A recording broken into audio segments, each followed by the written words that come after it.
Buenos días, apreciable comunidad de la Escuela Superior de Economía. Antes que nada, quiero dar una expresión para todas y todos los economistas hoy en su día. Muchas felicidades.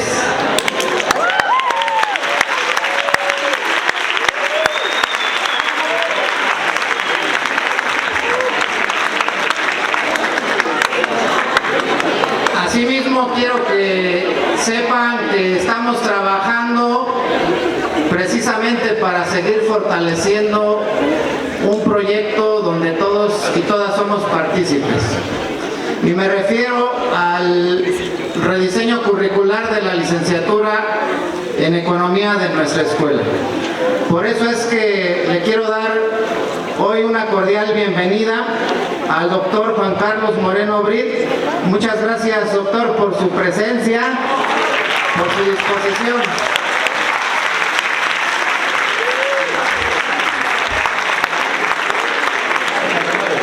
Al subdirector académico, el doctor Gabriel Rangel, muchas gracias por su presencia. Y por supuesto, a la maestra Gabriela, que también se suma a los trabajos y es parte medular para que se logren este tipo de conferencias. En razón de ello,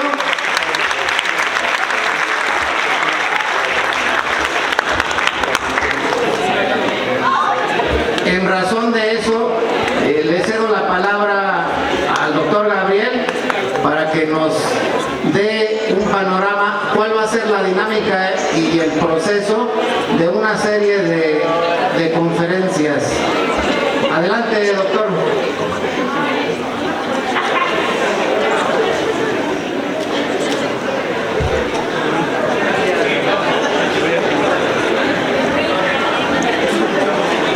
Buenos días a todas, a todos y a todes, docentes, estudiantes, autoridades e invitados.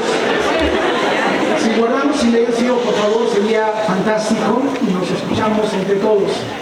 Hoy inicia el Simposio de la Ciencia Económica, Emprendimiento y Perspectiva de Género. Para fortalecer nuestro plan de estudios, le hemos llamado el Mes de la Ciencia Económica. El simposio tiene una duración del 6 de noviembre al 19 de diciembre del presente año. Mediante el simposio, la presente administración celebra el Día del Economista, inicia la segunda fase del diseño curricular y el mes de la ciencia económica establecida en el PUA. El propósito de este evento es identificar los cambios teóricos, metodológicos y técnicos que la ciencia económica ha producido en los últimos años para incorporar los cambios al nuevo plan de estudios que necesitamos para este siglo XXI. Las actividades para esta semana son las siguientes. Hoy tenemos una conferencia magistral del doctor Juan Carlos Moreno Brit con el tema Desarrollo América Latina y su evolución histórica. A las 12 de la tarde tenemos una plática de prevención de violencia en 5 salones elegidos al azar por parte del Instituto de Mujeres. A las 12 de la tarde, aquí en el lobby de nuestra escuela, va a haber van a estar 10 productores o 10 productoras que son parte del programa de mujeres para exponer sus productos artesanales. A las 14:30 horas va a haber un ciclo de conferencias, 3 conferencias con un enfoque feminista y de género a cargo de 3 especialistas. ¿Sí? Y el día 8 de noviembre de esta semana a las 11:30 vamos a tener la conferencia del doctor Fernando Mateo con el tema México en el nuevo orden comercial y global. Asistir al simposio tiene un valor curricular del 80%. Es decir, si ustedes acuden acuden a esta de forma regular una asistencia del 80%, habrá una constancia, ¿no?, con valor curricular. Estimados docentes, estudiantes, autoridades e invitados, juntarse es el comienzo, mantenerse juntos es un progreso, trabajar juntos es el éxito para lograr un plan de estudios pertinente para explicar los cambios actuales. Es decir, la gobernanza global no logra los resultados esperados. y la inestabilidad y la crisis son recurrentes en todos los campos, económicos, financieros, monetarios, políticos, culturales, institucionales, ecológicos, entre otros. Las relaciones de poder en el sistema internacional están cambiando de manera acelerada. El orden internacional de posguerra se desvanece. El orden multipolar aún no es una tendencia decisiva. Se construyen instituciones comerciales, financieras y monetarias de carácter regional sin Estados Unidos. La inestabilidad que genera el imperialismo de Estados Unidos en el mundo mediante guerras comerciales, financieras, monetarias y militares debilita la cooperación y dificulta la concertación sobre los bienes públicos globales. Las amenazas y los riesgos que implican la nueva etapa del desarrollo del capitalismo contemporáneo, llamado capitalismo digital, requieren de nuevos mapas conceptuales que permitan comprender las transformaciones y el tránsito hacia un mundo post-occidental y post-hegemónico. Docentes, estudiantes, autoridades, invitados, bienvenidos a su simposio, espacio creativo e incluyente para edificar entre todos nuevos mapas conceptuales para mirar de nuevo. Muchísimas gracias.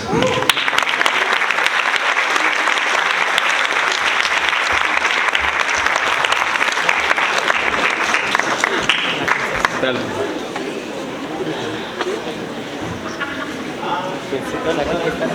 Ya lo tenemos en celular. Sí, no. Bueno, sí, pues sí.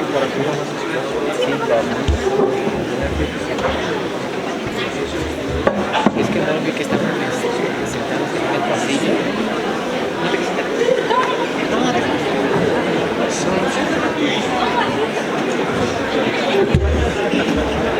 Compañeros, vamos a guardar un minuto de silencio, ya que el día de ayer se fue uno de los grandes pensadores que hizo grandes reflexiones sobre la filosofía latinoamericana y grandes aportaciones a toda el área social. Es el doctor Enrique Duce. Entonces, los invito a compartir un minuto de silencio en su honor, por favor.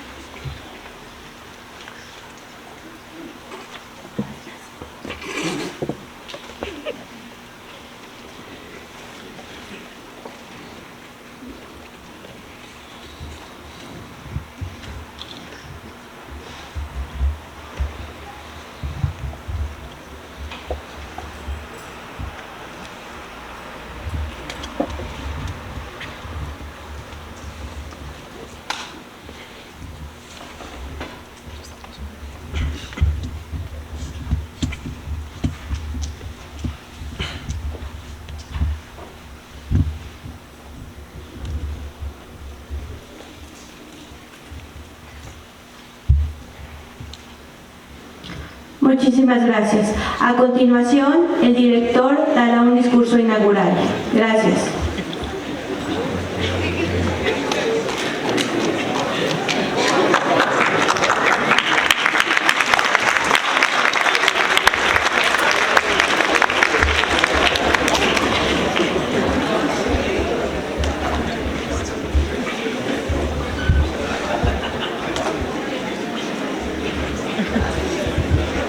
Siendo las 10:23 del día 6 de noviembre del año en curso, se declara inaugurado el simposio de la ciencia económica, emprendimiento y perspectiva de género para fortalecer nuestro plan de estudios de la Escuela Superior de Economía. Muchas gracias y mucho éxito.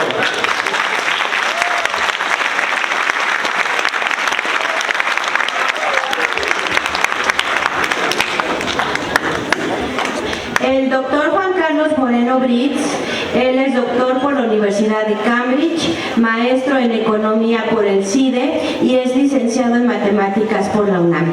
Actualmente es profesor titular de la Facultad de Economía de la UNAM, tutor del doctorado y de la maestría en el campo del conocimiento del desarrollo económico e historia económica. Además, lo felicitamos, doctor, por su tercer nivel en el SNIF, que se lo acaban de otorgar la semana pasada. Su experiencia laboral fue más de 10 años, trabajó en la CEPAL, Comisión Económica para América Latina y el Caribe, donde ahí destacaron los problemas centrales de América Latina. Entonces está con nosotros para festejar el Día del Economista, un experto en América Latina y en la ciencia económica. Muchísimas gracias, doctor, por aceptar nuestra invitación.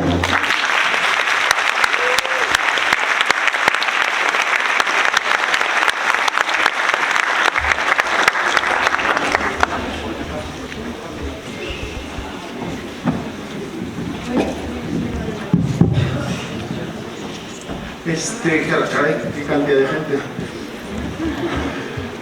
¿Consiguieron de Taylor Swift? No consiguieron boletos. Pues más y con mucho más mérito, la verdad. ¿Así de junto? Gracias. ¿Cuántos economistas se necesitan para hacer una presentación? Vete a saber. Ahorita me dijo Gaby que le tengo que apretar aquí, seguro voy a apretar mal, pero bueno. Para empezar, muchas gracias a mis amigos y colegas de invitarme aquí. No me acordaba que estaba pintado así iba a decir folclórico, pero les pasa nada raro, ¿no? Entonces, muy bonito, la verdad. Padre. Una cosa,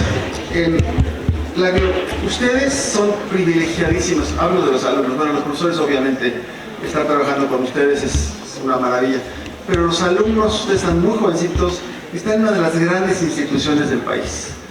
Además pagando un poquito, no sé cuánto pagan, calculo que es prácticamente gratis. Pero su compromiso con ustedes y con el país, así como les dio mucho gusto entrar acá, les tiene que dar mucho gusto salir de acá y se tienen que ir de aquí. Para poder ir de aquí, ¿qué necesitan? Aparte de mucha suerte, una familia que les dé de comer, etc. ¿Qué papelito necesitan para salir de aquí? Un título, ¿no? Un grado, una tesis. ¿Cuáles son las buenas tesis? ¿Conocen una buena tesis? ¿Han oído? ¿Han leído de una tesis? Desde Feuerbach y esas cosas así de Marx y todo, ¿no? ¿Alguien ha hecho alguna tesis? ¿Conocen a alguien que ha hecho alguna tesis? No. Es muy difícil cuando estás aquí arriba porque ves puros ojos y no sabes si te están haciendo caso, ¿no? Pero además, como el maestro les dijo, ni se les ocurra salirse antes porque entonces no les doy el 80% del crédito, se pone muy complicada la cosa. Te tienes que reír del chiste del profesor y todo.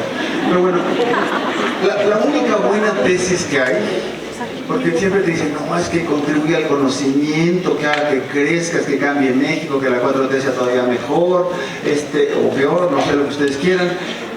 La única tesis buena son las tesis que están acabadas. Todas las demás no sirven para nada. Entonces acuérdense que cuando se pongan a hacer una tesis, creo que hay muchas maneras de recibirse aquí, ¿no? ¿Sí? ¿Una tesis? Sí. Bueno, si hacen esa, si por promedio se puede también, váyanse por el promedio, ese es muy fácil. De veras, bueno, se requiere estudiar, ¿no? Tengo una sobrina que reprobó 5 veces biología, estaba ahí en Ensenada y un día pasó biología, y le digo, oye, hija, ¿qué pasó? Pues ya pasaste. Sí, y le digo, ¿qué? Pues ahora sí estudié, tío. No, pues, no. Entonces, como dice Gandhi, si lees se nota y si no lees se nota más, ¿no? Entonces, váyanse de aquí con su título. Otro más es que la globalización de veras no tiene tiempo de saber si ustedes saben economía. La globalización quiere decir, va a ser una computadora algún día, Fondo Monetario, Banco de México, la Cuarta Internacional, lo que ustedes quieran, van a meter su currículum y va a decir ahí, último grado. Y último grado quiere decir el último grado que tienes el papelito. Y si soy buenísima, pero nomás me falta el título, la computadora ni siquiera va a creer que eres buenísima y que te falta nomás el título, sino que te van a batear. Entonces, acuérdense de esto. Otro más es que ustedes en este mundo que hay ahora, por favor, gocen esta universidad, este instituto, no se queden nada más en economía. Quiero decir, si hay una conferencia de historia, bueno, Dussel, es papá de un amigo mío, yo lo quería mucho, por cierto, el profesor Dussel, me enteré anoche. Era un pensador inmenso, de filosofía, historia, ciencia política, lo que ustedes quieran. Entonces, aprovechen el Politécnico, no sé si estoy hablando mal de la Facultad de Economía, pero vayan a las clases de economía, pero por favor vayan a otras cosas, abran su cabeza. Si hay obras de arte, vayan al arte, exposiciones, tienen que crecer como personas y van a ser mucho mejores economistas. Y lo último es que aprendan a leer y escribir, porque encuentra uno economistas que no saben ni leer, ni escribir, ni hablar en público. Hace poco en un examen me tocó un alumno que de repente me dice, oiga, profe, tengo una duda. La verdad es que estoy siendo muy injusto porque ellos echaron 3 semestres en la pandemia en el Zoom. Entonces, de repente pasan cosas en el Zoom que no nos enteran. alzan la mano y me preguntan, oiga profesor, ¿cuál es el eje vertical y cuál es el eje horizontal? Y yo haciendo curvas y haciendo funciones de producción y de no sé cuánto, pero no tenía ni idea de cuál era el eje vertical y el eje horizontal. Entonces, ya no digas leer en voz alta, ¿no? Entonces, lean, escriban, lean novelas, lean todo eso. Y cuando después de todo este choro, ya le entro a América Latina y sus retos. ¿Conoce alguno de ustedes ese mural? ¿No lo llevaban en la prepa o en la secundaria? Es un museo. El Museo de Antropología tiene ese mural de tamaño, que es la alegoría de la vida, ¿no? La vida y la muerte, el día y la noche, etc. Vayan un día, es precioso. Y un señor que se llama Raúl Prebisch, que en paz descanse, es el papá y mamá de la CEPAL y papá y mamá de la UNCTAD, de la Conferencia de Naciones Unidas para el Comercio y el Desarrollo. Por cierto, les recomiendo entre sus opciones de trabajo, piensen en Naciones Unidas. Naciones Unidas es un gran lugar. Yo trabajé muchos años ahí, tiene miles de fallas, pero el mundo es mucho mejor con Naciones Unidas que sin ella. Y en las comisiones económicas se crece mucho, aprendes mucho y conoces el mundo, por cierto. Bueno, Raúl Prebisch empezó y dijo esto en 1980. Dice, no enfrentamos nuevos problemas, sino viejos problemas que se han vuelto muy severos. Si le aprieto al verde, a ver qué pasa, Gaby.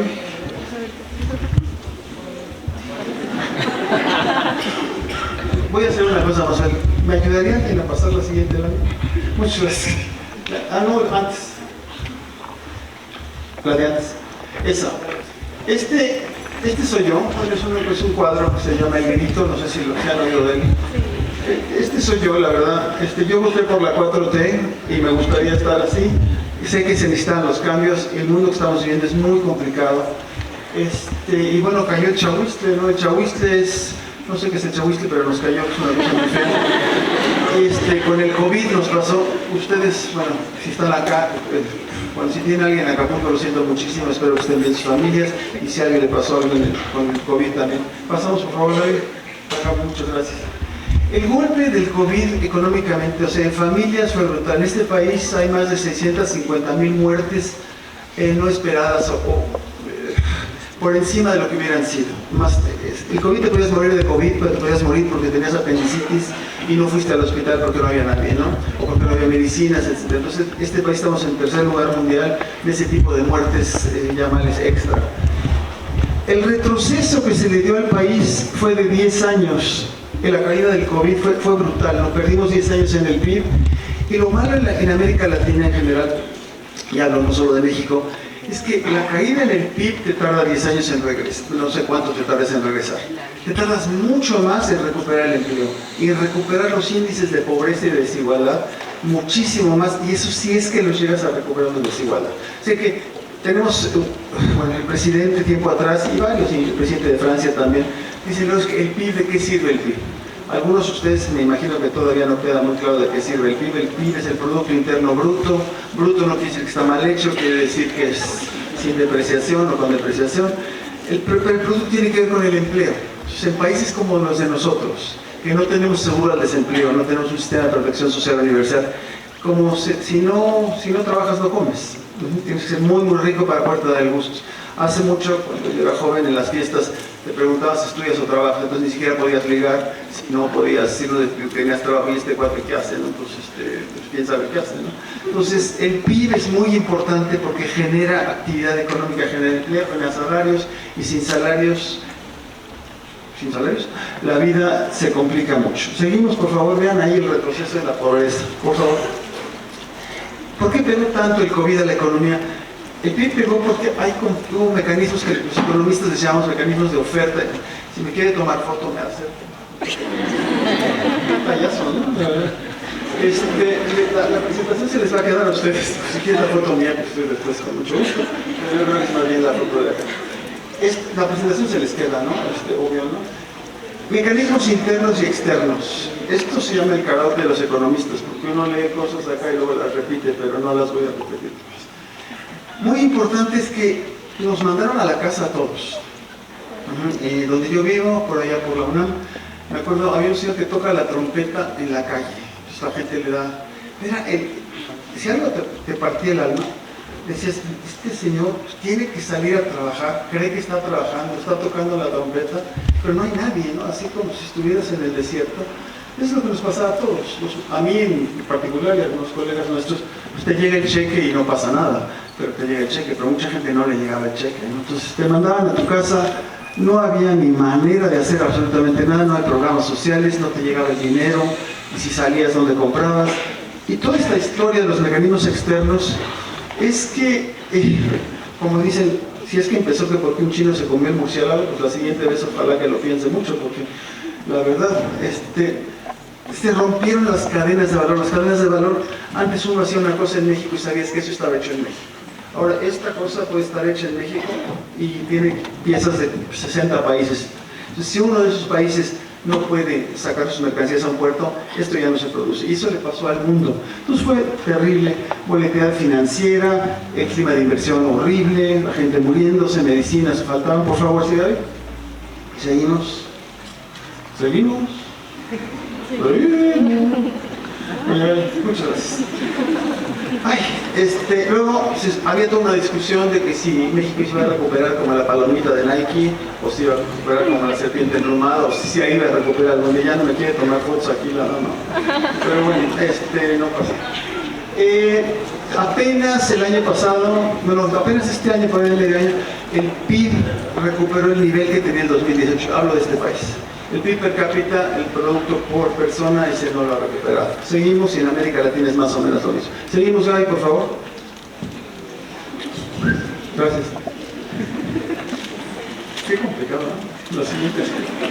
Bueno, todo el mundo dijo que había que hacer políticas contracíclicas. ¿Han oído de políticas contracíclicas? No. Bueno, cuando te pasa a nivel de economía un choque externo horrible, Acapulco, por ejemplo. Acapulco fue horrible. Una manera de ver el COVID fue un acapulcazo, pero para todo el país. Hay dos maneras de reaccionar ante esas cosas.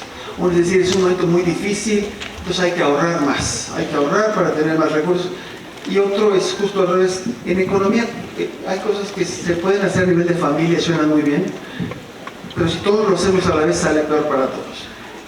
Con el COVID, decidir que vamos a ahorrar y que el gobierno gaste menos, quiere decir que si yo, por ejemplo, gasto menos, me corta solo la UNAM, entonces yo le pago menos al del restaurante, el restaurante le paga menos al de la gasolina. Entonces se hace una espiral hacia abajo.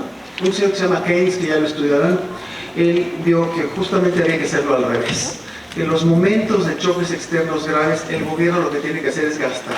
Él tenía una frase que es muy fuerte, dice, mire, aunque gaste uno pagarle a un tipo para que haga hoyos y otro para que cierre los hoyos, ya con eso sería bueno. Si en el Inter le pagas a otro para que ponga un arbolito en donde está el hoyo, pues todavía mejor, ¿no? Pero eso es lo que había que hacer. Había que, todo el Fondo Monetario, la Cuarta Internacional, quien quiera, todo decía que había que gastar, los gobiernos tenían que endeudarse y gastar. Seguimos, por favor, Gaby. Muchas gracias. Y desafortunadamente, y aquí pues con la pena, México, aquí estamos, México somos nosotros. México somos excepción en toda América Latina. Si se acuerdan, nuestro presidente dijo que era el momento de la austeridad y la austeridad tenía que ser republicana y franciscana y lo que sea. Nuestro gobierno fue el único en toda América Latina que decidió ahorrar en esos momentos, en contra de la teoría convencional, en contra de la teoría de práctica macroeconómica. Entonces eso hace que fuera mucho más costoso tanto salir de la pandemia como profundizar. Seguimos, por favor, Gaby. Gracias. Seguimos. Bueno, antes del Chahuistle, ¿cómo estábamos nosotros? Seguimos. Gracias, Gaby. Esto es América Latina, toda ella. Crecimos muchísimo antes de 1980, luego vino lo que se llamaba la década perdida, que son los 80s, y hoy en día andamos así, creciendo menos que esa famosa década perdida. Ustedes, gracias a Dios, no la habían vivido, ni estaban aquí, sus papás sí. Entonces, hoy en día América Latina ya tiene una década perdida. Década perdida quiere decir que 10 años, hoy en día el PIB es igual al que era hace 10 años atrás. Y eso quiere decir que el empleo peor y los niveles de vida también bastante mal. Entonces eso tenemos hoy en día. Y antes sí crecíamos bajo un modelo que se le llamaba sustitución de importaciones, con un Estado activo, etc. Y luego se hicieron todas las reformas de mercado y así es como andamos. Seguimos, por favor, Gaby. Gracias. ¿Y por qué crecemos poco? Siempre a ustedes de economistas les va a tocar en alguna posada. Oye, tú que eres economista, ¿cómo le hace México para crecer, no? Es típico, ¿no? La tía, a ver, tú eres boli, tú sí eres, además si eres ingeniera, tú sí sabes matemáticas y todo. Y hay que contestarle a la tía Rosita o al tío Juan o lo que sea, mira, soy muy inteligente, soy economista, pero te voy a decir cómo le hago para no crecer. Si no inviertes, no creces. Eso es seguro. Ya después vemos si inviertes qué te pasa acá. América Latina, llevamos mucho tiempo sin invertir. Invertir no quiere decir meter dinero al banco, eso es ahorrar.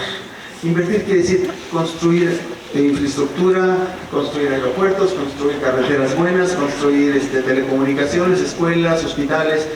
Sin infraestructura no se crece. Ustedes lo que están haciendo es invertir en su que llaman capital humano y se van a desarrollar muchísimo. Por favor, nunca se les ocurra dedicarse nada más a manejar un Uber, porque les va a ir bastante mal. Al rato va a llegar alguien que acepta salarios mucho más bajos de lo que ustedes quieren. Sigan estudiando aquí y acaben la carrera. Seguimos. Formación bruta de capital. Y ahí lo que se llama la brecha en Estados Unidos. Nosotros, ¿por qué hay tanta migración en Estados Unidos? Hay muchas causas endógenas, la violencia, etc. Pero en realidad el PIB per cápita, si uno es un gringo medio y un mexicano medio, el gringo medio gana 5 veces lo que nosotros. Entonces todos nosotros creemos que somos por encima del promedio, ¿no? Por favor. ¿Alguien maneja por debajo del promedio? No, todos manejamos mejor que el promedio. Y todos somos más inteligentes que el promedio. Entonces, con que te cruces la frontera y tengas probabilidad de ganar lo que gana un gringo medio, ganas 5 veces. La productividad ya es 5 veces mayor por muchas cosas. Nosotros somos América Latina, los anaranjaditos, esto que está aquí, y no logramos cerrar la brecha con Estados Unidos. El número 100, ahí está, esta es la proporción de nuestro indicador con respecto a los gringos. En vez de que los asiáticos que fueron acercándose más a los gringos, nosotros cada vez menos. Seguimos, por favor, cada vez más lejos de Estados Unidos. La productividad igualito, la productividad es ¿qué tan bien haces las cosas? ¿Qué tan rápido las haces? ¿Qué tan barato las haces? ¿O qué distintas cosas haces? Todas esas medidas, América Latina, México en particular, alejándose de los gringos. ¿Seguimos? Hasta el fútbol nos ganan. Terrible. Bueno, ya les ganamos a los panamericanos, por cierto. Pobreza y desigualdad. Estos son retos de hace muchísimo tiempo. Un señor que se llamaba Humboldt, que no era México todavía lo que él visitó, decía que lo que más le había impresionado de esta nueva tierra que él había conocido, aparte de la belleza de sus gentes, los paisajes, etc., dice lo que es muy escalofriante es la desigualdad. Estamos hablando de hace un montón de años. Tito Monterroso, un poeta, decía que también que lo más barroco en México era la desigualdad, porque seguía y sigue igual. Y en América Latina es lo mismo. Somos el continente más desigual del mundo, no somos el más pobre del mundo, el más desigual del mundo. Y cuando hablo de desigualdad, no solo es la desigualdad del dinero, la desigualdad de los tiempos, salud, todo lo que ustedes quieran. Somos no sé si han oído, ¡ay, qué mundo tan chiquito!, ¿no? Porque nos conocemos todos en esos estratos de ingreso muy arriba. Cuando piensen ustedes la cantidad de mexicanos que no conoce el mar, imagínense, no han visto nunca el mar. Solo han visto la película, pero nunca han tocado el mar. Y esa es una, ¿no? Pero muchas más, ¿no? Ahí están las desigualdades. Seguimos, por favor. Gracias. Es lo que les contaba yo, la región más desigual, aquí estamos. Peor que África, en fin, ¿no? Terrible también. Seguimos. Y lo malo no solo es la desigualdad, sino hay algo que se llama la movilidad. Porque podríamos ser desiguales, pero con la posibilidad de que si le echas ganas, al final eres más iguales. En México la decisión más importante que toma, en América Latina, la decisión más importante en términos de economía, ¿saben cuál es? ¿Cuál se les ocurre que es la decisión más importante económica? Le habla uno al pueblo sabio y el pueblo sabio no quiere contestar. Bueno, la decisión más importante que un latinoamericano toma en términos de su economía, y ya mejor no cago esto por publicidad, es cuando estás en la panza de la cigüeña, le tienes que jalar las tripas a la cigüeña para que te lleve a Santa Fe. Entonces, cigüeñita, agarra la onda porque la vida es así en México, ¿no? Según donde naces, de ahí para adelante. Ahora, ya que estás en Santa Fe, tienes que tener mucha atención, porque si el animalito se descuida y te deja del otro lado de la barranca, no tiene nada que ver. Y la cigüeña te dice, pues tú me dijiste Santa Fe. Entonces, la desigualdad, o sea, la parte más fuerte que condiciona tu destino, no quiero decir que si no echas ganas, si hay posibilidad de subir y todo, pero probabilísticamente, si tu abuelo, si nuestro abuelo en América Latina era pobre, es muy difícil que uno sea rico. Si el abuelo es rico, es muy difícil que se puede con alcohol y paseos y cualquier cantidad de cosas y drogas, sí se puede pasar de rico a muy pobre y escasez. Ese es Gran drama también. Seguimos, por favor. Al interior es lo mismo. Ahora, la capacidad fiscal. Los impuestos, uno siempre dice, qué buena idea hacer una reforma fiscal, pero no en mis ingresos, que lo hagan en lo de alguien más. En Estados Unidos el equivalente al SAT, se llama el IRS, tiene una pared que dice, los impuestos son el precio que paga una sociedad para vivir de manera civilizada. Esos son los impuestos. Los impuestos tienen la capacidad de hacer un mundo más igualitario. Y aquí está la diferencia hay un índice que se llama el índice de Gini, que es como si fuera una genio, pero es un señor que lo inventó. Y en Europa, en todos lados puedes medir la desigualdad antes de impuestos o después de impuestos. Las capacidades de corregir la desigualdad a través de los impuestos son enormes en Europa, en muchos países. En América Latina, la izquierda es la capacidad de corregir las desigualdades. Miren en América Latina, o sea, los impuestos sirven para mucho y nada, porque los cobramos mal, no los cobramos progresivamente y cobramos muy poquito, y los gastos igual. Entonces tienes un continente muy desigual en el cual el Estado no cumple su función básica, y en algunos lados ni siquiera cumple la básica de darle seguridad a la gente, por ejemplo, en muchos territorios de nuestra república. ¿Nos seguimos, por favor? La carga tributaria es cuánto se paga de impuestos en proporción del PIB. Y en América Latina, pues es de las más bajas. Ahí está el promedio, ahí arriba dice la OECD, este es el promedio de América Latina y México estamos aquí abajo. Entonces, había un señor que era maestro y acabó siendo político. Él tenía una frase que decía, un político pobre es un pobre político. La dijo en público, había mucho orgullo. Y uno dice, pues, si algún día se hace la palmera de la corrupción, así un monumento, pues tendrías que poner esa frase, ¿no? Un político pobre es un pobre político, pero robó, etc. Pero si le quitas y pones gobierno, un gobierno pobre es un pobre gobierno, un gobierno que no tiene recursos suficientes, que no graba lo suficiente y gasta bien, es un pobre gobierno y es un pobre Estado que al final ya no tienes cohesión social. Seguimos, por favor. Ahora, ¿cómo el mundo de ustedes, cómo les está pintando este año? ¿Seguimos ahí? Gracias. Pues de entrada tenemos un bajo nivel del comercio mundial. Este es el mundo que está pasando. El comercio mundial después del COVID se apagó mucho. Entonces la velocidad que tiene el comercio está creciendo a 2 dígitos, dejó de crecer a 2 dígitos. Y el comercio mundial, bueno, a mí qué me importa el comercio. Lo que pasa es que este país en particular y América Latina en general ya depende mucho del comercio internacional. Como referencia en México, de cada 10 cosas que producen, casi 4 son para exportación. Pues si al comercio le va mal, pues a casi de esas 4 pues les va mal y calculen luego hay encadenamientos, entonces nos puede ir mal a muchos. Entonces en América Latina el comercio, este indicador que anda aquí, lo que se cayó, esta fue la crisis hipotecaria internacional, la del COVID, y ahora pues andamos bastante achicopalados. ¿Seguimos? Gracias. Los precios de las materias primas a nivel global han caído. Ahí hay de todo, miren, esta es la variación 24. A la gente luego se fija en el 2023 y dice, mira, los precios están cayendo, qué bueno. Si los ves hacia atrás, al del 2019, todos los precios de las materias primas están un 30%, 40% por encima. Si tú exportas salud, si exportas, pues hay que decir gracias, no hay que decir salud, muy amable, muy amable. Si exportas materias primas, qué padre que están subiendo los precios. Si importas materias primas, pues no está nada mal, no está bien eso. América Latina vive exportando materias primas en general. Seguimos, Gaby, por favor. Gracias.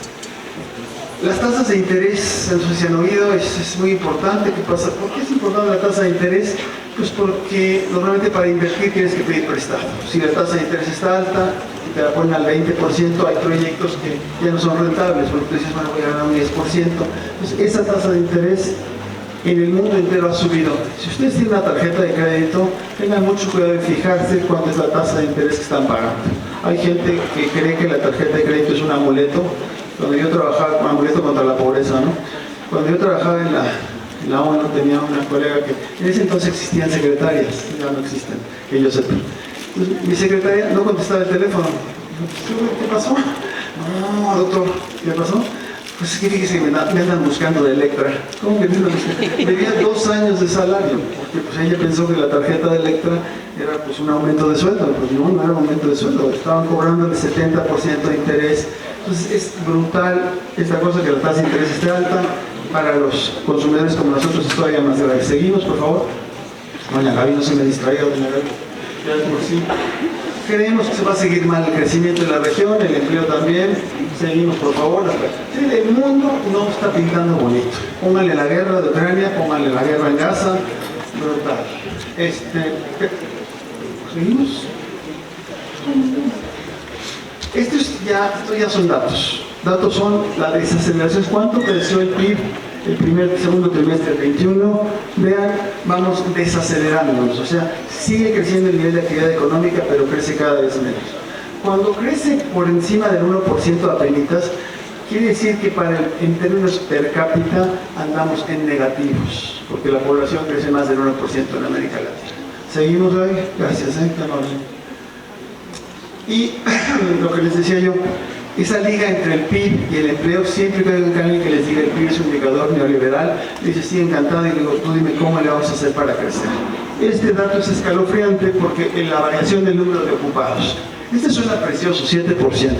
Si se acuerdan, el año anterior había sido la pandemia, entonces fue un desastre, pues es muy fácil. Cuando tienes un número muy bajito, pues subes. Si te dicen tus papás, acabas 5 y pasas a 6, oye, ¿cuánto? Oye, no, pues crecieron 20% mis calificaciones, papá, wow, ¿no?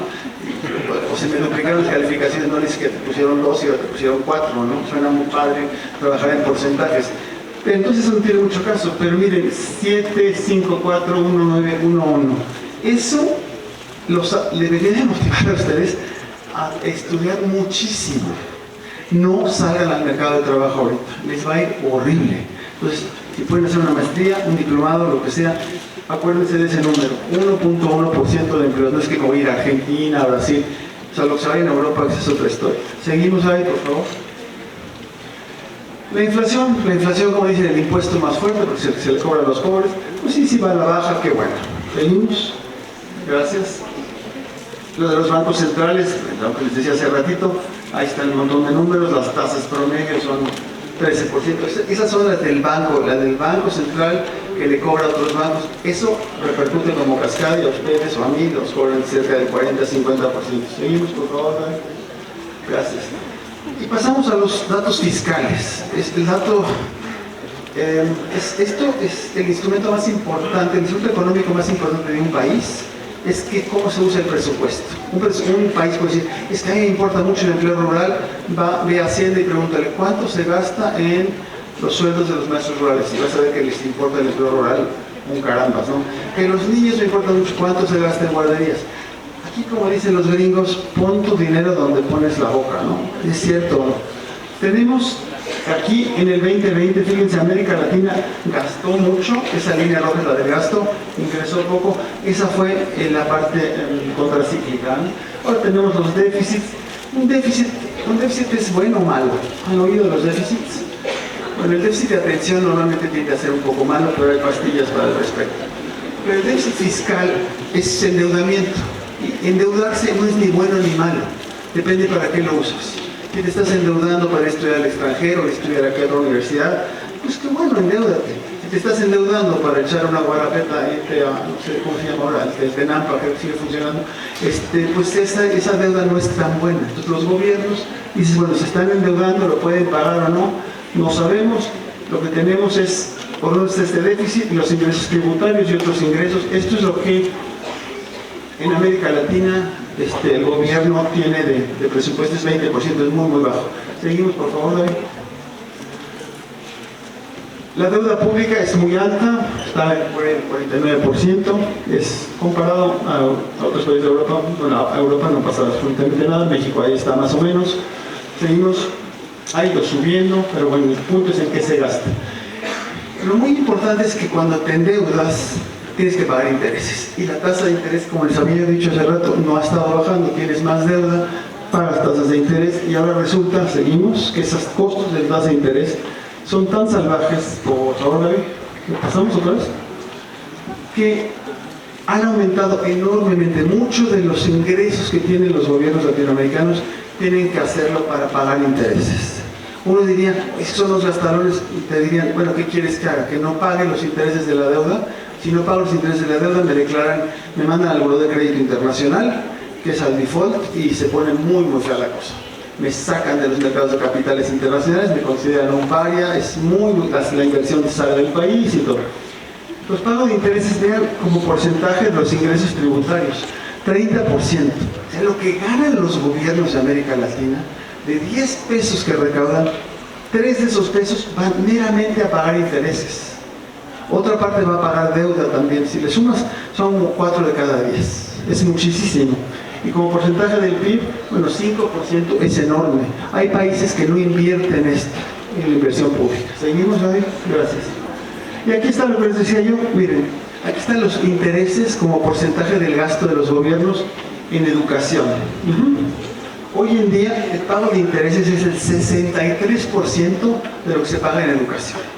O sea, si no pagáramos intereses, claro, que no tuviéramos la deuda, etc. Mi abuela decía, el hubiera es el tarogativo del verbo haber. No, pues hubieras hecho eso, no, pues sí hubieras, no existe el hubiera. Si América Latina no se hubiera endeudado, no estaría pagando 63% de lo que gasta en educación en intereses. Ven en salud, 64%, en protección social, y este es gravísimo. O sea, los gobiernos, cuando tienes 185%, quiere decir que es casi el triple. O sea, estamos pagando en intereses muchísimo más de lo que se invierte. Y se acuerdan que si no inviertes no creces. Seguimos ahí, por favor. Esto es lo que va a crecer la región, el 1.7. México anda aquí en el 2. En este año ya subió un poquito, pero cuando les entra mucho el orgullo de ser mexicanos, pues no es que estamos creciendo así muchísimo, que digamos, ¿no? Seguimos ahí, por favor, para el 2024. El 2024 México está esperando más o menos entre el 1 y el 2% de crecimiento. Este año se habla mucho del nearshoring y todo, pero todos los pronósticos coinciden en un 2% para el año que entra si nos va bien. ¿Seguimos? O sea, insisto en que estudien. Y ya entramos a la parte más analítica. La pandemia y todo lo que ha ocurrido con la pandemia después subrayó, nos recordó 3 grandes fallas del sistema. Una falla económica, una falla social y una falla ambiental. La económica es que eso del COVID fue la mayor contracción, la mayor caída en el PIB y en el empleo que hemos visto desde casi 80 años. Muchísimos años, horrible. Lo social que es que pasó eso y aumentó el desempleo, aumentó la pobreza, aumentó la desigualdad, mucho impacto en los grupos vulnerables. ¿Saben cuál fue el grupo más afectado en desigualdad en este país por la pandemia? Mujeres y hombres. ¿A quién les fue peor? ¿Hombres? Ojalá. ¿Qué nos dijeron a todos? Hay que irse a dónde? A la casa. Los niños que tienen que hacer es estarse en la casa. Los adultos, los hombres, también estarse en la casa. ¿Quién cuida a los niños en la casa? ¿Quién cuida a los adultos mayores en la casa? Los papás, los hombres, pues a lo mejor en su caso sí, pero en general son las... Bueno, inclusive no sé si conocen gente joven que sale con alguien y dicen, es que mi novio es muy lindo, me ayuda en la casa, ¿no? ¿Viven juntos y él me ayuda? Pues, ¿me ayuda? Viven juntos, debe ser 50%, no, me ayuda, es bien lindo, levanta los platos, ¿no? Una chulada de novio, ¿no? Bueno, eso pasó con las mujeres. Les mandamos como sociedad, mandamos a todos los niños a que los cuidaran. Además que les ponen, si tienes 3 niños, tienes que tener 3 televisiones, o 3 computadoras, o 3 celulares, y la señora tenía que darles de comer, atender a los niños, y cuidar que el señor no esté enojado, porque como perdió el trabajo está de malas. La violencia intrafamiliar, la física, fue brutal, y ahora ni siquiera podían salir a denunciar. Por cierto, eso de las víctimas de violencia, estoy seguro que tienen protocolos de acoso y todo. La víctima de la violencia familiar es muy duro porque se crea todo un círculo horrible en el cual es muy difícil salir, no es de que, pues, lo que hace ahí, ¿no? Ojalá fuera así que hace ahí. Eso ténganlo muy presente en su vida y jamás se dejen poner una mano encima. Eso fue horrible para las mujeres. Se piensa que en América, bueno, en el mundo entero, pero en América Latina para mujeres, conchones, geniales. Es una voz de mujer, por cierto, la de fue el golpe más fuerte a la igualdad de género en décadas. Y de aquí a que se recupere eso, porque luego cuando ya se abrió el mercado de trabajo, ¿quién iba a salir a buscar trabajo primero? Pues el hombre, porque la mujer tiene comillas, no que cuidar a los niños y demás. Fue dramático. Y lo ambiental fue muy bonito en el COVID, porque pues, tenía cielos azules cerca de la casa de ustedes, empezaron a ver búhos, vivo cerca de la UNAM, unos búhos padrísimos, preciosos, unos tlacuaches, no, preciosos, pero claro, al rato ya empezó todo otra vez. Y Acapulco nos recordó que el cambio climático es ya de veras, ¿no? Seguimos. Estas tres brechas ya existían prepandemia, son históricas en América Latina y hoy son más graves.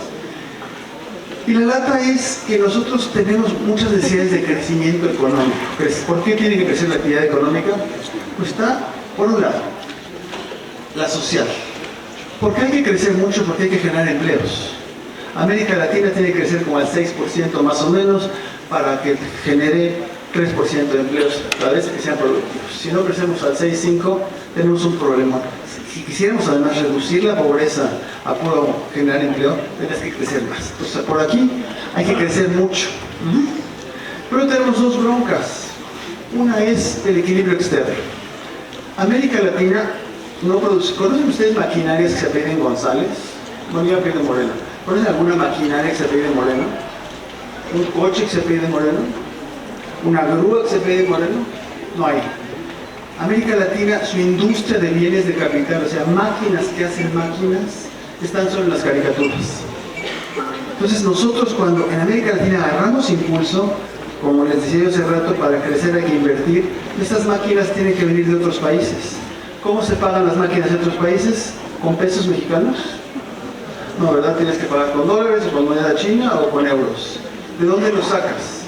Pues tienes, para sacar esos, tienes que o tener remesas que nos manden los colegas que están ahí en Estados Unidos, o inversión externa, o exportar. Nosotros tenemos un déficit estructural de dólares. Cuando crecemos mucho necesitamos muchos dólares, y esos dólares no los generamos.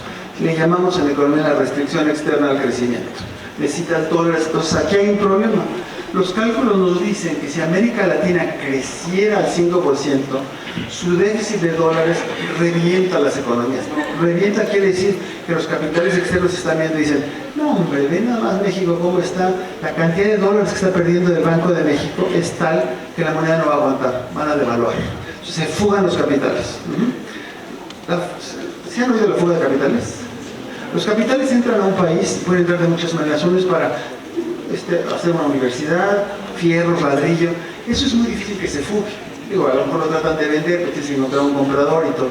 Pero hay otros capitales que entran nada más en F4, le aprietas F4 y ¡pum! Aparece Mr. Smith, acaba de invertir 10 millones de dólares. Y dices, wow, o 100. Pero igualito que Alciro se invirtió, con F4 o menos F4, Mr. Smith saca el dinero. Es muy volátil eso. Pues América Latina no puede depender de ese tipo de capitales y depende mucho. Es como las fiestas esas de barra libre o en las casas. Tú a tu casa invitas a gente que te conoce normalmente, ¿no? Que va a respetar tu casa, entran con ganas de quedarse. Los capitales que quieres que estén en tu país son esos. Pero hay los otros que dicen, no, aquí está re bueno, pero se salen en 2 segundos y dejan el destrozo y a ver cómo le haces. Ese es el problema de los flujos de capital. Pues por aquí tenemos que crecer al 5. Por acá, si crecemos a más del 2, se revienta el equilibrio financiero.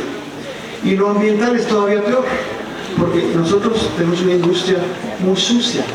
Entonces, si crecemos a más del 1, no podemos respirar. Como dicen, se va a acabar la tierra. No, hijo, lo que se va a acabar eres tú, la tierra va a seguir ahí. Nosotros somos los que nos vamos a acabar. Ese trilema, es el gran reto de América Latina.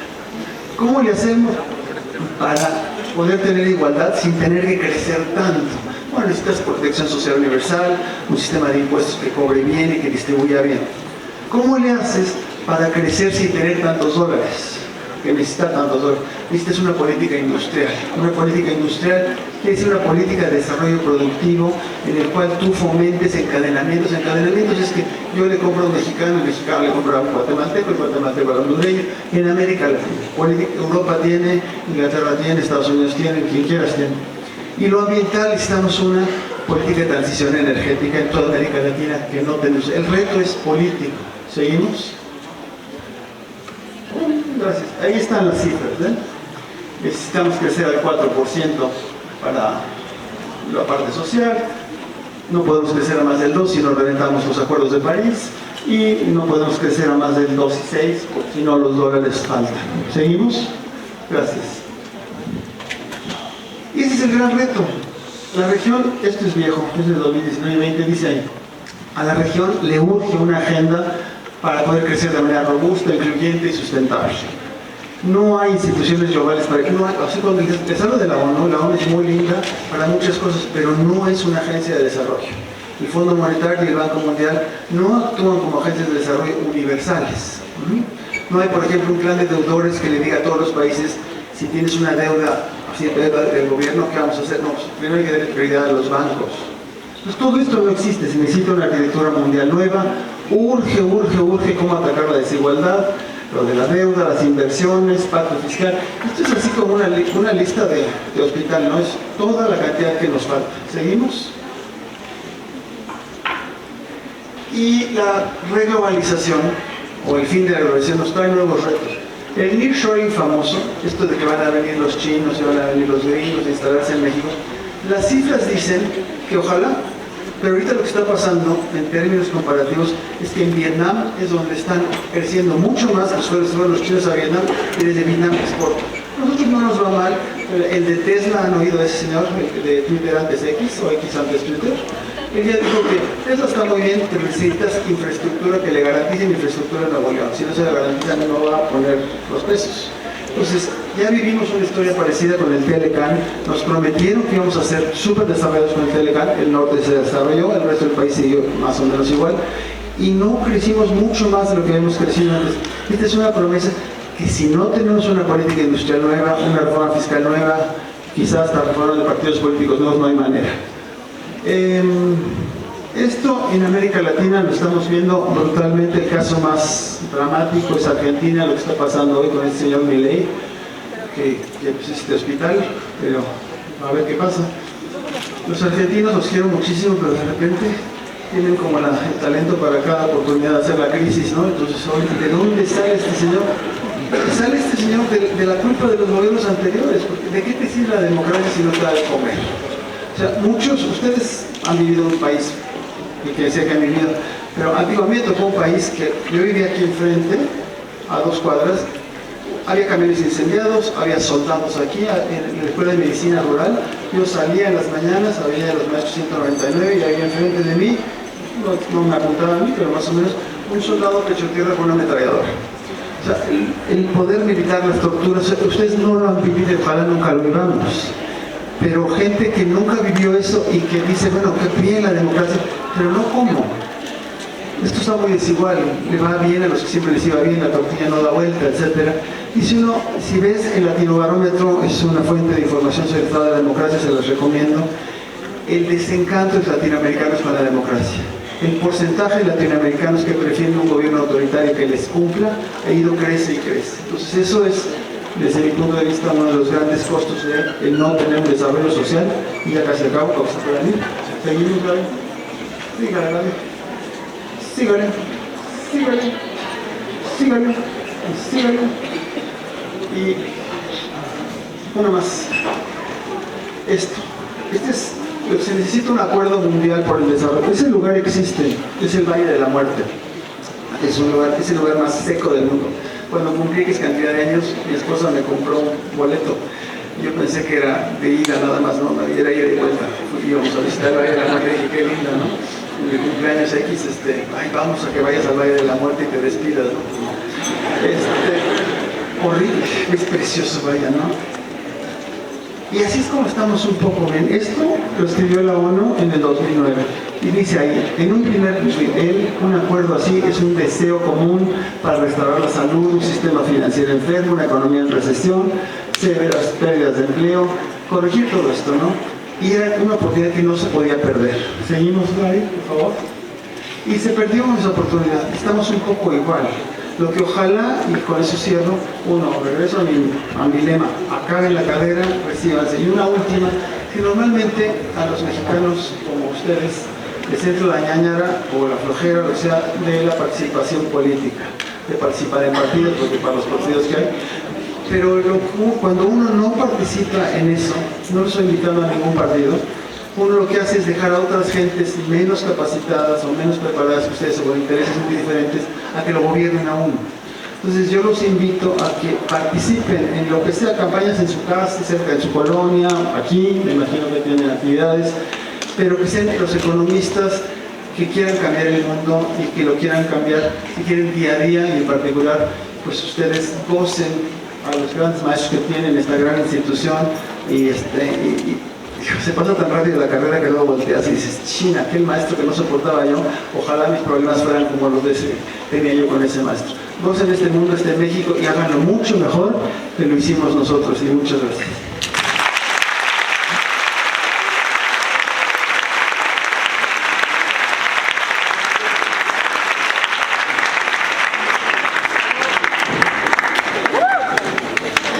Muchísimas gracias, doctor. Iniciaremos la parte de preguntas y respuestas. Por favor, si hay preguntas, se les pide que hagan la pregunta, que sea breve, y vamos a hacer un bloque de 3 preguntas para que el ponente las pueda contestar.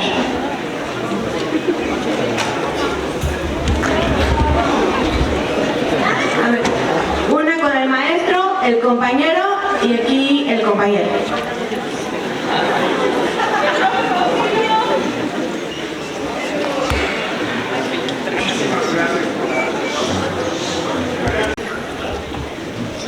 Nuevamente, muchísimas gracias por la conferencia, verdaderamente. Nos hermanamos la UNAM. Yo egresé de la UNAM y del CIDE, y aquí hice el doctorado. Entonces, soy del sector educativo. Dos cosas. Ahorita que estaba mencionando lo de la deuda,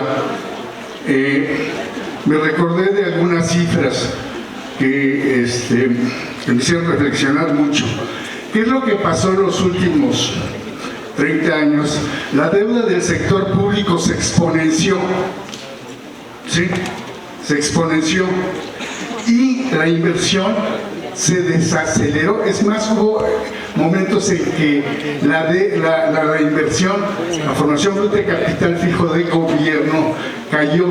Eso yo no me lo puedo explicar, sinceramente. Me hizo redondear algunos números. Nosotros, el costo financiero de la deuda es de 1 billón, 1.000 millones, 1 millón de millones de pesos. Ese es el costo financiero programado para el siguiente año, ¿sí? El gasto en educación es de menos de medio billón. ¿Qué quiere decir? Que se va a destinar el doble y estoy hablando del costo financiero, no estoy hablando de la amortización, porque al contrario, vamos a contratar deuda. El déficit planteado es de 1.7 billones para el año que entra. Entonces, pues, todo esto nos hace reflexionar en el papel del sector público en los últimos años y por qué se dan este tipo de fenómenos. Yo creo que son puntos que, aprovechando aquí al doctor, pues nos sirven para hacer tesis. Y nuevamente, muchas gracias por la ponencia. Traigo un libro de Jaime Ross. Yo le voy a pedir que, en representación del me lo firme. Ahorita lo traigo para mostrárselos. Bueno, muchas gracias y disculpen que me haya provocado.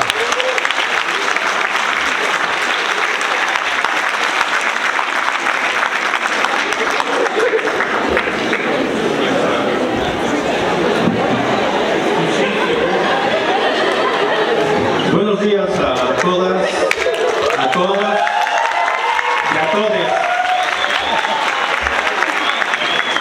Pregunta, no exposición. Ya nos hizo el gran favor, doctor, de puntualizar, enfatizar las 3 áreas donde se concentra la problemática de América Latina, no de hoy ni de la década pasada, sino desde hace 50 años. Mi pregunta es muy concreta, doctor. En mi percepción, La parte ambiental impacta la parte económica y a través de esta también se impacta la parte social. Entonces, en su opinión y de acuerdo a su gran experiencia, doctor, la cual le agradecemos mucho nos la comparta, ¿qué política ambiental a nivel latinoamericana viable, porque podemos diseñar muchas cosas, pero viable, debiera o pudiera instrumentarse para impactar lo económico y a través de esto lo social? Gracias, doctor.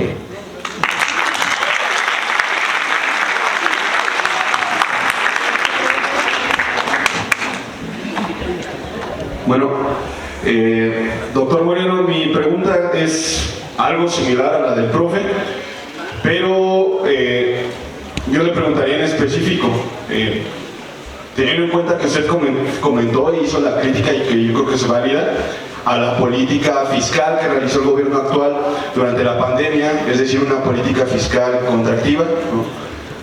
Creo que es muy bueno que haya este tipo de estudios, ¿no? Nosotros como economistas y expertos o profesionistas de las ciencias sociales, ¿no?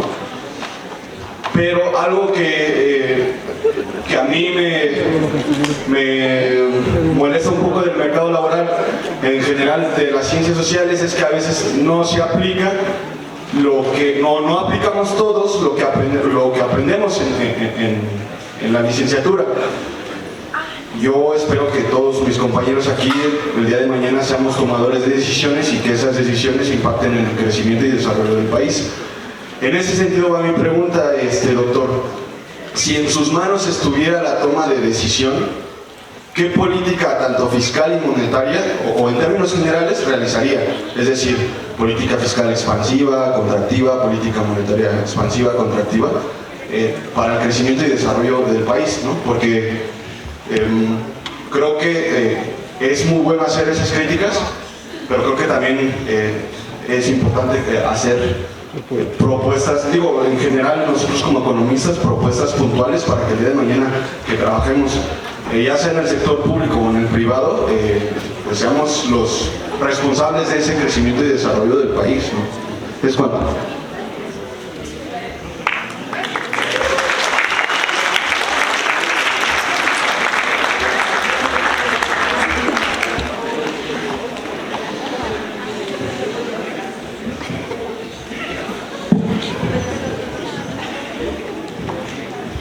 Bueno, primero que nada, doctor, muchas felicidades. La verdad es que entré a mitad de la ponencia por clases, pero lo hizo muy bien. Bueno, yo estoy planificando mi tesis y es en correlación del desarrollo sustentable base a los objetivos, los 17 objetivos. Y algo que vi en el desarrollo sustentable que usted expresaba en las diapositivas y me gustaría preguntar es cómo se correlaciona la economía bajo la crisis que ahorita estamos viviendo. Como usted lo mencionó en la ponencia, no nos hemos recuperado de la parte del SARS-CoV-19.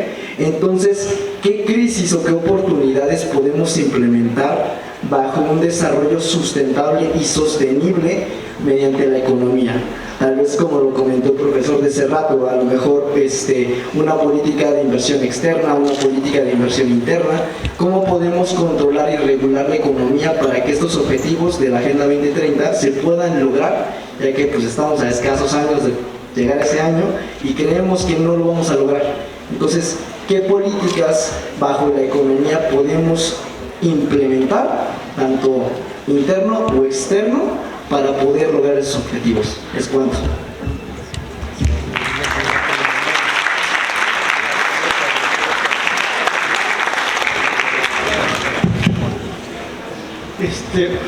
Doña Gaby había dicho, mi colega, qué sección de preguntas y respuestas, ¿no? O sea, así tan buenos que son para preguntar, ojalá sean buenos para responder también, porque las preguntas son muy buenas las de ustedes.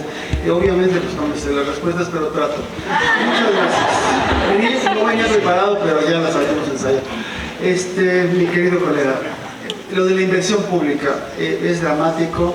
Había una teoría tiempo atrás, que no me dejará mentir, que se llama la teoría del crowding out. Crowd es empujar. No sé si se han metido alguna vez al metro en Pino Suárez, que ves que se abre y dice entro o no entro.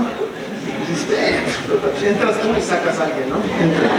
Eso es lo que se llama crowding out. Crowding in es cuando estás tú, no en el metro, sino en Chapultepec, a lo mejor pasas tú y cuentas a tu amigo y dices, oye, pues vente, ¿no? Va a estar padre, vamos a la marcha, no sé qué. Es el crowding in. Había una teoría muy ortodoxa que decía que la inversión pública compite deslealmente con la privada. Eso fue de los mantras del neoliberalismo o de las mantras de las reformas de mercado. Mientras menos inversión pública, sobre todo en formación de capital, la inversión, pues, si quieres en seguridad, las cosas que no haga el sector privado de veras, eso que lo haga el sector público. Todo el otro tipo de inversión se consideraba que el sector público compite deslealmente, se aprovecha los mejores proyectos, le dan dinero, es corrupto. Entonces, mientras más inversión pública, menos inversión privada. La inversión pública, crowd out en inglés, o sea, le echa el codazo a la privada. Y así se vivió en la época de las reformas por 10, 15 años más o menos. Después, los economistas, hasta los ortodoxos, se dieron cuenta que sin inversión pública no hay inversión privada. En un lugar, Haití, no sé si alguno ha salido, pero no hay inversión, bueno, ahorita no hay ni Estado, pero para pavimentar calles. ¿Dónde vas a hacer una empresa si ni siquiera puedes pavimentar las calles? No hay alcantarillado, no hay nada, ¿no? Entonces se dio que quizá la correlación sí existía, pero era inversa. Era mientras más inversión pública, ahora claro, de calidad, hay inversión privada. Pero si no hay inversión pública, no hay inversión privada. Entonces parte de lo que le ocurrió en América Latina fue eso. Ese mantra le dio en la torre. Si ven las reformas, la inversión pública iba subiendo por 30 años y empezó a caer. Y en el caso mexicano, la caída de la inversión pública anual con Peña Nieto, y pues lo podría yo seguir ahorita, son niveles que solamente en países en guerra civil lo ves, caídas del 5-10% anual. Aquí, con la cuarta transformación, si quitas la inversión en Dos Bocas, en el tren, en el Istmo y la otra, el AIFA, te queda bien poquita inversión pública. Y aún así con esta, como proporción del PIB, está a niveles históricos, pero de los malos, ¿no? Lo más bajos que antes. Entonces pasó eso. La percepción del presidente es que el sector público es un elefante reumático, es causa de corrupción, entonces es terrible, entonces no se hace eso.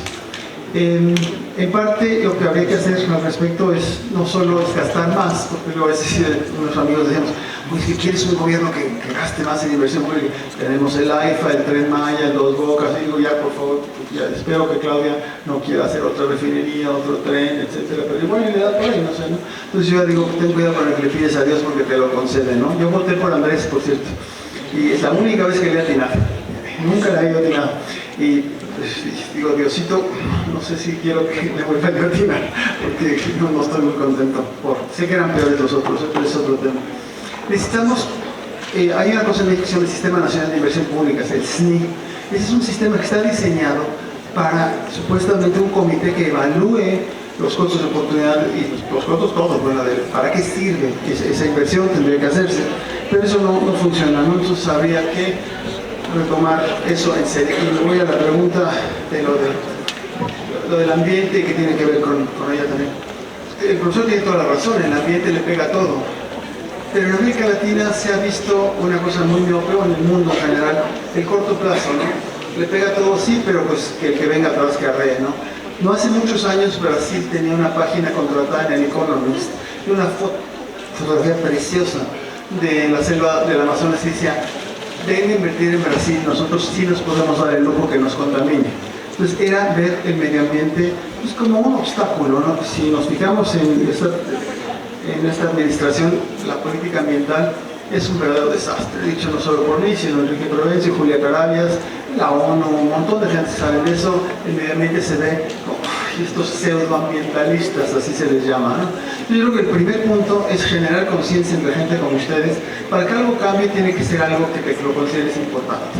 En un país en que el Partido Verde es el Partido Verde, digo, lo ambientalista es dónde está, ¿no? ¿Dónde está en el presupuesto? ¿Dónde está en eso? Y yo creo que lo que yo veo muy difícil, la respuesta en términos de qué política ambiental se necesita o qué política fiscal se necesita, y yo creo que lo que se necesita es una nueva agenda de desarrollo. En la UNAM hemos trabajado con Rolando Cordera y varios colegas más, llevamos, no sé, sí sé cuántos años, llevamos como 8 años más o menos, tratando de crear conciencia para una nueva agenda de desarrollo que ponga el crecimiento en el centro de la preocupación, un crecimiento incluyente, sustentable, obviamente, ¿no? Pero eso no está, ya tuvimos nuestros 15 minutos de fama en la mañanera, ya nos dijo el señor presidente que con la pena, ¿no? Esto ya se había decidido y que lo que él estaba haciendo estaba muy bien. Yo creo que mientras no haya una nueva agenda de desarrollo que ponga eso, no hay forma. Si me dieras a escoger en esa nueva, bueno, por favor los invito a ver la página en la UNAM, hay un lugar que se llama PUED, Programa Universitario de Estudios del Desarrollo. Ahí tenemos una cosa que se llama el Grupo Nuevo Curso de Desarrollo, y ahí hay un montón de documentos, de propuestas de reforma fiscal, de propuestas de reforma industrial, perdón, de política industrial, etc. Pero creo que en el centro, si me dieras a escoger qué reforma quieres, qué tres reformas quieres, yo diría la reforma fiscal, la reforma fiscal, la reforma fiscal. Y me refiero fiscal, no solamente son los ingresos, sino cuánto se cobra, a quién se le cobra, cómo se le cobra, y además la otra parte es muy importante, en qué se gasta, cómo se gasta, cuándo se gasta. Somos muy buenos para planear, malísimos para supervisar. Y luego la tercera parte, porque es gastos, ingresos y financiamiento. ¿A quién le pides qué para hacer qué cosa? Lo que mencionaba, no me acuerdo si quién de los dos colegas decía, es que estamos endeudándonos para pagar gasto corriente. Pues imagínense en su casa eso, ¿no? Que te estés endeudando para pagar pues, los sueldos de la gente que trabaja contigo. Pues hay un momento dado que dices, pues a lo que estés trabajando en una empresa y la gente que está trabajando contigo está generando plusvalía, etcétera, etcétera. Pero pagar sueldos y salarios con deuda es de los peores negocios que puedes hacer. No invertir, y ese fue el mantra, si quieren, de la presentación, es que invertir no es meter dinero en el banco, es maquinaria, equipo, innovación. La política de innovación de este país es un desastre, pero perdón, la política fiscal, cobrar mejor, gastar mucho mejor, financiarte mucho mejor. Y eso tendría que ir de la mano. Una política ambiental es una política de desarrollo productivo. Es un gran negocio, el medio ambiente para el futuro es el único negocio. Es una política que no sea ambiental es que no es humana, ¿no? Y que no sea incluyente es que no va a ser sustentable. Entonces yo creo, pero lo que diría, más que la receta, porque la receta los economistas somos buenos, todos tenemos un plan, pero a la hora de la hora, la parte política, ¿por qué en México no se ha hecho una reforma tributaria seria? Pues ¿por qué? Pues porque no están las condiciones políticas. Entonces me voy a lo que decía hace rato, que ustedes métanse a la política, busquen un mundo mejor en ese sentido, y con los profesores que tienen, estoy seguro que lo van a lograr. Pero no basta pensar que uno es muy inteligente y que los otros no entienden. Pues si no entienden es que no te explicas o que no tienes la fuerza política para hacer eso. México y América Latina debería de crecer de manera incluyente, sustentable, etc. Y otros países lo han hecho, no hay muchos, pero sí lo han hecho. Y en el sentido ese es que luego dices, y no es ahora cuando, la verdad es que si no es ahora cuando, creo que para mí el gran si quieres, de López Obrador, es que tenía todo para hacer una reforma fiscal profunda. O sea, todo el mundo votó por él, la verdad era, y los ricos votaron por él, o sea, muchos de los ricos votaron por él, y estaban dispuestos, pero ahora el gran drama es, después de todo lo que pasó, necesitas hacer una reforma fiscal fuerte, porque, digamos, en IVA, la recolección de IVA se gasta más en pensiones de adultos mayores, que ahora las van a bajar a 60, las van a duplicar, etc. Y por hacer una política de distribución en base al salario mínimo nada más, esta no es suficiente. Entonces ahora necesitas que el nuevo presidente o presidenta tiene que convencer de una reforma fiscal, pero a la vez tiene que convencer que inviertan. Va a estar muy complicado. Y veo tendencias autoritarias que pueden seguirse profundizando. Lo de los militares en la calle me pone muy nervioso, no me gusta. E insisto en esto, ¿no? Una agenda de desarrollo que sea democrática, el Poder Judicial es muy importante, suma y sigue, y los invito a que se metan al Grupo Nuevo Curso de Desarrollo, si no, juancarlosmoreno@gmail.com. Esto es solo, para mí es un honor estar aquí con ustedes en el colegio. Los felicito con los maestros que tienen, y la tesis acaba, ya búscame al rato y platicamos de los ODS. Gracias.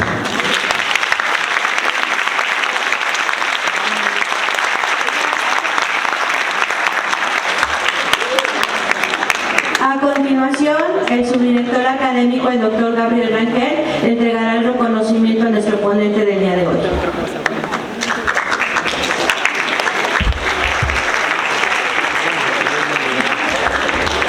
Bueno, primero, muchísimas gracias. Agradezco al doctor Juan Carlos Moreno Bric por su ponencia El desarrollo de América Latina y su evolución histórica. Pero creo que para comprender esa evolución histórica hace falta, desde mi punto de vista, algunos elementos que creo que serían verdaderamente los elementos para entender qué está pasando en América Latina. Me parece que hay ausencias, y yo con todo respeto tendría que plantearlas. Creo que habría que considerar de 1938 a 50 el movimiento nacionalista en América Latina, 50-90 el intervencionismo norteamericano, 80-90 el modelo neoliberal, 2000-2019 los gobiernos progresistas. Llega el COVID y tenemos golpes de Estado en América Latina. El único país que ha logrado crecimiento, estabilidad, incremento de disminución de la deuda y gran gasto en infraestructura ha sido México, ¿no? Ha sido la economía mexicana. Yo creo que habría que repensar, ¿no?, algunos elementos, contextualizarlo para poder dimensionar algunos aspectos del crecimiento y del desarrollo. Yo, con estos comentarios, sé que se va a abrir la ponencia, se va a abrir una gran debate, que me gustaría ser parte de él, pero hay temas que no comparto en alguna parte de su apreciación, pero me agradezco infinitamente su gran ponencia y quiero entregarle a usted un reconocimiento. Reconocimiento al doctor Juan Carlos Romero Britz por su participación como ponente en la conferencia magistral El desarrollo de América Latina y su evolución histórica, celebrada el día lunes 6 de noviembre de 2023 en el Auditorio Lenin de la Escuela Superior de Economía del Instituto Politécnico Nacional, la técnica al servicio de la patria, firma el maestro Manuel Francisco Ortega Hernández, director.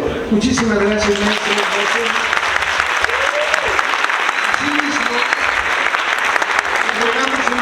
Esperamos que le guste, y a todos muchísimas gracias.